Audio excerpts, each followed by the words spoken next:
How did the star of Rocky and Rambo get his trademark Snarl? What price did he pay to go from Hell's Kitchen to Hollywood? Find out as we look at Sylvester Stallone, the extraordinary true life story.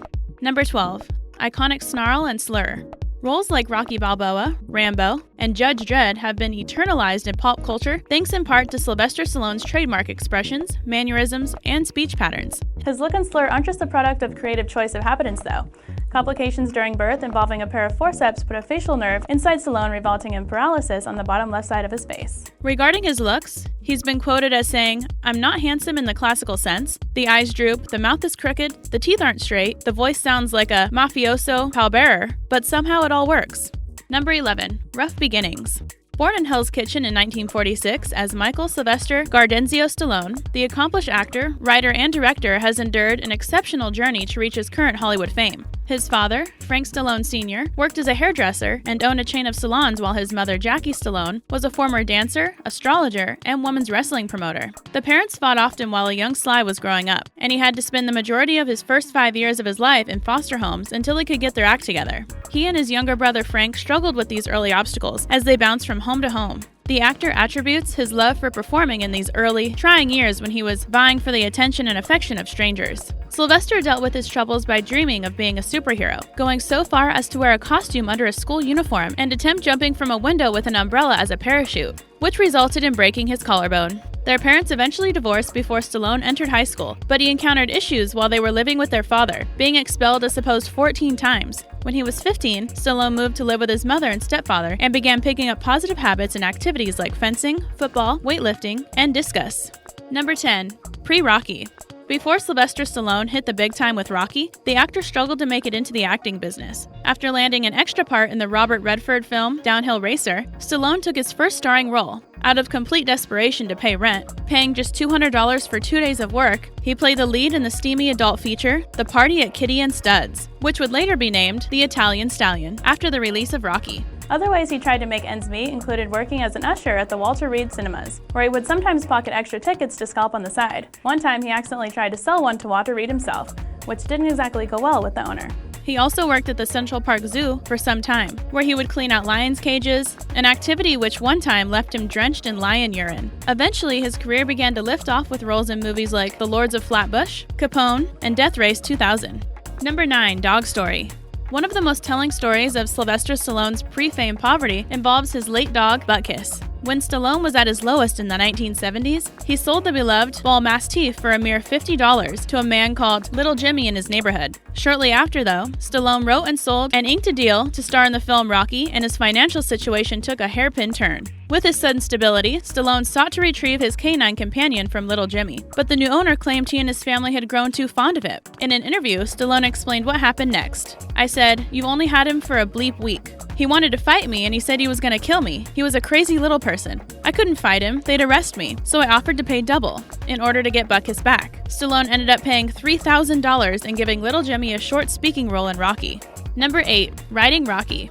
On a fateful night in 1975, Stallone went out to watch a boxing match between local hero to Bayonne, New Jersey Chuck Whitner, nicknamed the Bayonne Bleeder, take on the world's greatest at the time, Muhammad Ali. As this was Ali's first fight since his famed Rumble in the Jungle match against George Foreman a year earlier, the world was watching as this next match was heavily promoted. While Whitner didn't win, he lasted until the final round and managed to knock down Ali, a massive upset in itself. For 3 days and 20 hours after that, Stallone stayed up writing the script that would eventually become Rocky, much of which was inspired by the fight and events surrounding its build-up. He shopped the script around at different studios, at one point eliciting an offer for $350,000. There was just one flaw with this offer. They didn't want to cast him as Rocky, thinking actors like Robert Redford or Burt Reynolds would better fit the part. Stallone refused until the studio could come to terms with him, accepting a substantial budget cut to the film as a concession. To make up for the funding lost, Rocky would go on to cast family and friends throughout the original film to cut costs. The film would end up grossing millions of dollars in revenue, as well as earning 10 Oscar nominations, of which it won 3, including Best Picture in 1977. Number 7. Boxing relationship.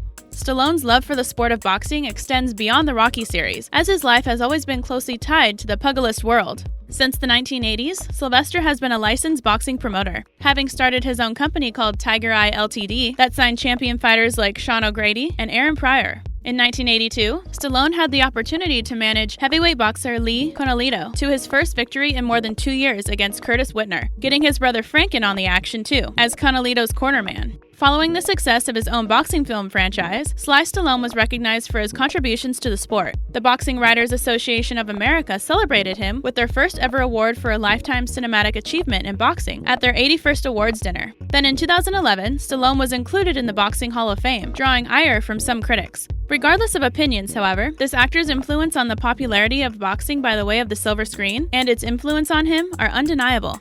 Number 6. Action icon. The 80s and 90s era of cinema was a special time for action movies and their stars, as they were easily among the most popular film genres at the time. Stallone was one star, starring in films like Cobra, Cliffhanger, Demolition Man, and Judge Dredd. 2 franchises in particular fueled both of his popularity and his bank account, Rocky and Rambo. First Blood and the subsequent Rambo films enticed viewers with its intense action scenes, garnering more than $727 million worldwide, while all 8 films of the Rocky franchise, including Creed and Creed II, have brought in more than $792 million domestically. During this time, he contended with who he considered to be the biggest rival in Arnold Schwarzenegger, who had their own multi-million-dollar franchise with Terminator. Of their friendly competition, Stallone has said, "I buy a pair of cowboy boots, he buys a pair. I buy a watch, he buys a bigger watch. He always wins. One time I got a new car, and I swear, he went and had a truck specially made in Germany that could drive over my car. It looked like one of those moon exploration vehicles." Number 5. Millennial slump. As media moved into the 2000s, the way of the action film started to fade out of focus with the sudden trend of futuristic sci-fi, superhero, and apocalyptic event films coming more into the forefront. Stallone's demand during this time dropped significantly, with poor critical and box office reception to his work in movies like Get Carter, Driven, Avenging Angelo, and Detox. The string of silver screen flops didn't slow down the Italian stallion, though, as Stallone would make the cameo in box office hit Spy Kids 3D Game Over, as well as take on highly praised supporting roles in the 2003 film Drama Shade. He remained in the public eye through the mid-2000s with a co-presenter role alongside Sugar Ray Leonard on the NBC reality boxing show The Contender. But in 2006, after a 3-year break from filmmaking, it was time for Stallone to return to his roots with another installment in the Rocky series, as Rocky Balboa drew $155.7 million worldwide, off a budget of just $24 million. 2 years later, he brought back Rambo, fetching more than $18 million its opening weekend and $113 million for a total worldwide gross. Stallone was on the rise once more. Number 4. Expendable Resurgence.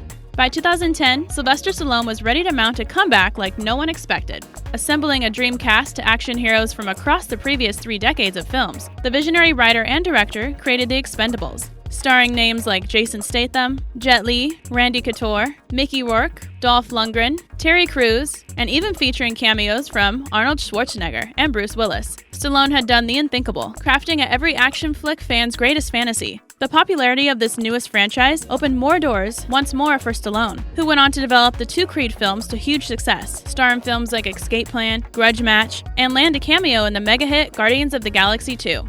Number 3. Physical toll.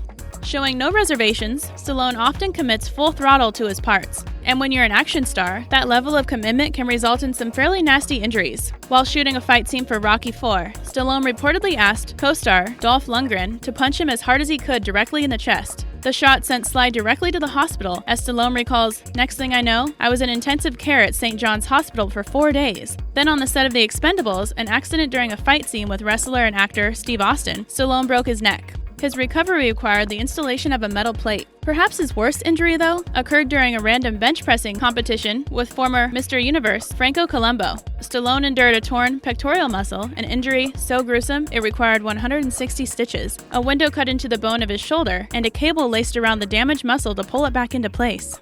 Number 2. Roles untaken.